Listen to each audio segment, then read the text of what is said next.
So I was standing there at the sink doing dishes when the water goes to a trickle, right after I just decided that doing dishes was going to be my daily meditation for 2025. So it seemed like an exclamation point on that idea, and it made me curious. So I stood there for a second and thought about why it might have gone off.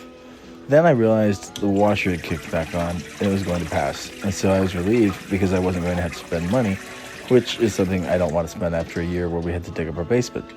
It also made me think about the rain and gray water capture system I want to do as part of my homestead project this year. So I went out to the porch for a smoke.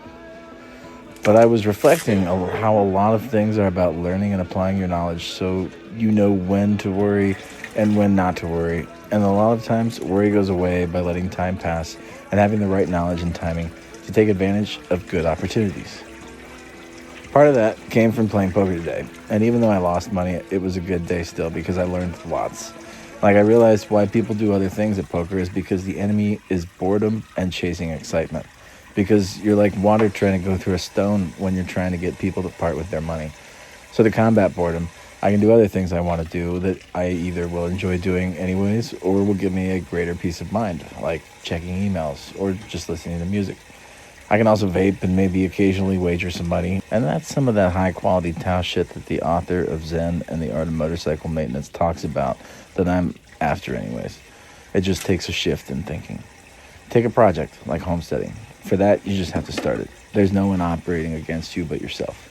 But it's important to learn from the mistakes and knowledge and wisdom of others when embarking upon such a journey.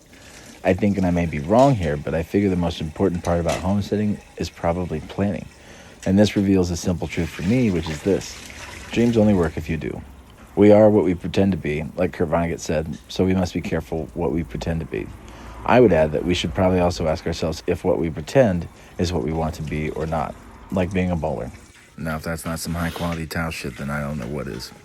So if that sounds at all interesting to you, then follow along and join me on what I hope will be some daily Dudeist meditations. Maybe it will turn into a book or something someday, or maybe we'll just laugh or learn something for now. And if you are interested in urban homesteading, then I would say that I might be a good person to follow, only because I tend to learn mistakes best when I learn them the hard way, and that seems to be my preferred way of learning for whatever reason. So I think you'll probably get a lot out of it. I also learned recently how to make some tea and some coffee using a substance that is just an herb that TikTok really dislikes. And you can find out that probably eventually on my other page. But I'll share that someday over there if you're interested. Anyways, that's all for today's log. Abide every dudes.